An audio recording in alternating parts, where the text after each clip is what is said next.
Friends, வணக்கம். இயல்பான வாழ்க்கை சேனலுக்கு உங்களை அனைவரையும் அன்போடு அழைக்கிறேன் ஃப்ரெண்ட்ஸ். இன்றைக்கி நான் ஃபிஷ் பொரியல் செய்ய போகிறேன் ஃப்ரெண்ட்ஸ்.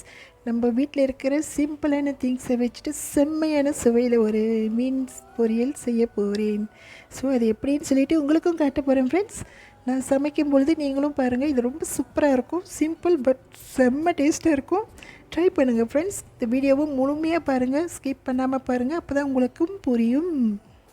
இந்த மீன் பொரியலுக்கு நான் இந்த மாதிரி ஒரு சின்ன மீனை நல்லா க்ளீன் பண்ணிவிட்டு இந்த மாதிரி சின்னதாக கோடு போட்ட மாதிரி வெட்டி வச்சுக்கிட்டேன் ஃப்ரெண்ட்ஸ். இதில் மசாலா மேலுக்கு தடவுறதுனால அந்த ஃபிஷ்ஷோட சதைக்குள்ளே அந்த மசாலாலாம் நல்லா இறங்கும். அதனால தான் நான் இப்படி கட் பண்ணி வச்சுருக்கேன்.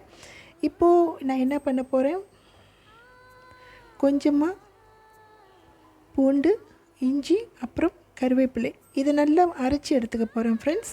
அரைச்சி எடுத்துக்கிட்டு வாங்க, நான் அரைச்சிட்டு உங்கள்கிட்ட கேட்டேன் பாருங்கள் ஃப்ரெண்ட்ஸ். இதை நான் நல்லா அரைச்சி எடுத்துக்கிட்டேன். இப்போ நான் இதை என்ன பண்ண போகிறேன்னா, இந்த ஃபிஷ் மேலே போட்டுட்டு இதை நல்லா தடவி விட்டுக்க போகிறேன்.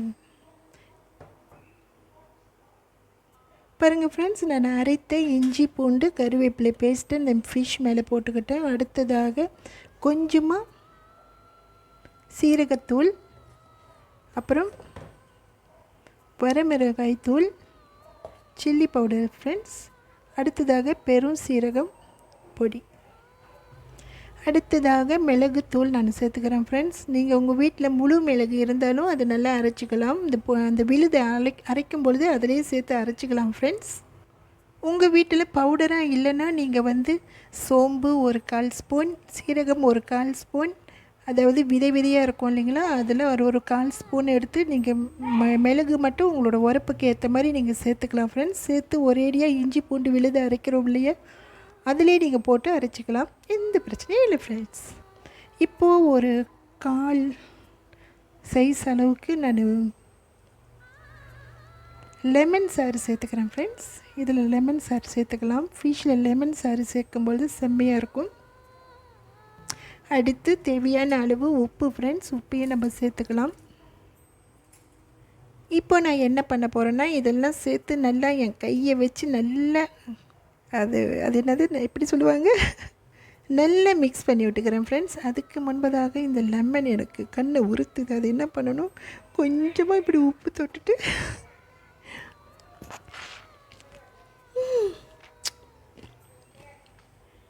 பாருங்கள் ஃப்ரெண்ட்ஸ். இந்த மீன் மேலே அப்படியே இந்த மசாலா நல்லா தடவி விட்டுட்டேன் ஃப்ரெண்ட்ஸ். அது வயிறு பகுதிக்குள்ளேயும் நம்ம நல்லா பூசி விட்டுறணும் இந்த மசாலாவை, அப்போ தான் அது நல்லா செம்மையாக ருசியாக இருக்கும்.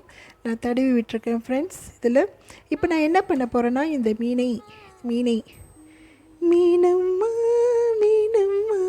கண்கள் மீனம், ஐயோ என்ன பண்ண போகிறேன், பிளேட் மாற்றி வைக்க போகிறேன்.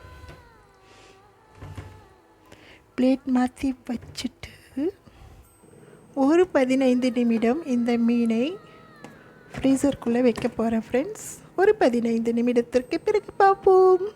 அந்த 15 நிமிடத்தில் இப்போ நம்ம இந்த ஃபிஷ்ஷோட சாஸ் அந்த எக்ஸ்ட்ரா ஒட்டிக்கிட்டு இருக்கோம் இல்லைங்களா மக்கில், அதாவது பிளேட்டில். ஸோ அதில் 1 டேபிள் ஸ்பூன், அப்புறம் 2 டேபிள் ஸ்பூன் அரிசி மாவு சேர்த்துக்கிறேன் ஃப்ரெண்ட்ஸ். இப்போ நான் என்ன பண்ண போகிறேன்னா, அதில் கொஞ்சமாக நீர் சேர்த்துக்கிறேன் ஃப்ரெண்ட்ஸ். இதை நல்லா மிக்ஸ் பண்ணி விட்டுக்கலாம். பாருங்கள் ஃப்ரெண்ட்ஸ், இது நல்லா கரைச்சி எடுத்துக்கிட்டேன். இது வேறு ஒன்றும் இல்லை ஃப்ரெண்ட்ஸ், இது கருவேப்பிலை இது போட்டிருக்கேன். எக்ஸ்ட்ரா நீங்கள் அதிகமாக போட்டுக்கிட்டாலும் ஓகே தான் ஃப்ரெண்ட்ஸ். மீன் 15 நிமிடத்துக்கு அப்புறம் எடுத்துகிட்டு நம்ம இந்த மாவில் தொட்டு பொரிக்க போகிறோம். கொஞ்சம் வெயிட் பண்ணிவிட்டு உங்களுக்கு மீண்டும் காட்டுறேன். ஓகே, 15 நிமிஷம் ஆயிடுச்சு ஃப்ரெண்ட்ஸ். இப்போ நான் ஃபிஷ்ஷை வெளியே எடுத்துகிட்டேன். இப்போ என்ன பண்ண போகிறேன்னா, இந்த ஃபிஷ்ஷை இந்த மாவில் கரைச்சி வச்ச மாவில் தொட போகிறேன் ஃப்ரெண்ட்ஸ். பாருங்கள் ஃப்ரெண்ட்ஸ், இந்த மீனை நல்லா மாவோடு நல்லா பூசியாச்சு, நல்லா டீப் பண்ணியாச்சு, அதாவது நல்லா தொட்டு நல்லா இது பண்ணியாச்சு. இந்த மாவை நான் எதுக்கு யூஸ் பண்ணுறேன்னா, அந்த மீன் மேலே போட்டு அந்த மசாலா இருக்குது இல்லைங்களா, அந்த மசாலா பொரிக்கும் பொழுது விழாது, அதுக்காக தான்.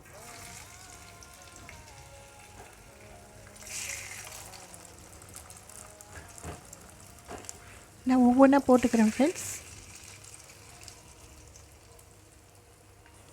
பாருங்கள் ஃப்ரெண்ட்ஸ், இந்த பேலன்ஸ் இருந்த அந்த மாவையே மேலுக்கு அப்படியே 10 போட்ட மாதிரி பூசி விட்டுட்டு.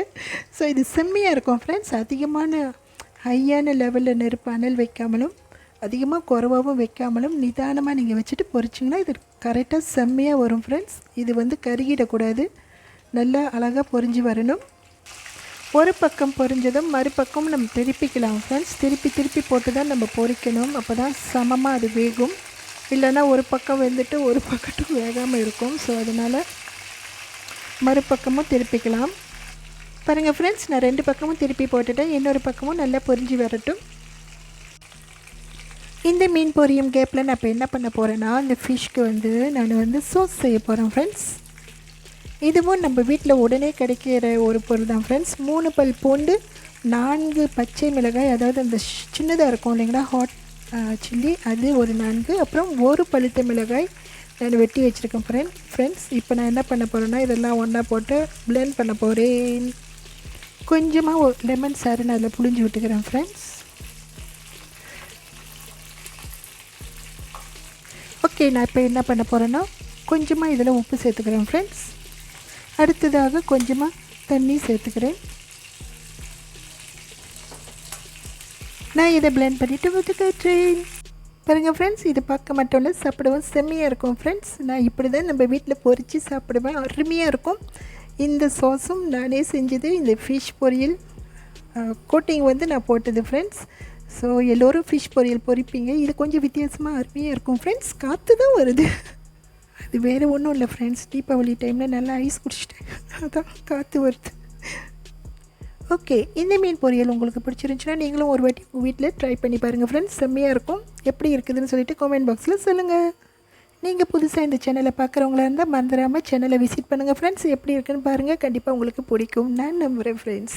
ஸோ மறந்துடாமல் சப்ஸ்கிரைப் பண்ணுங்கள், அப்புறம் பெல் ஐக்கான் தட்டிட்டு ஆல்ல வச்சுக்கோங்க ஃப்ரெண்ட்ஸ். அப்போ தான் நான் போடுற ஒவ்வொரு சமையலும் உங்களுக்கு நோட்டிஃபிகேஷனில் வரும். Thank you for watching friends. Thank you. Tata bye.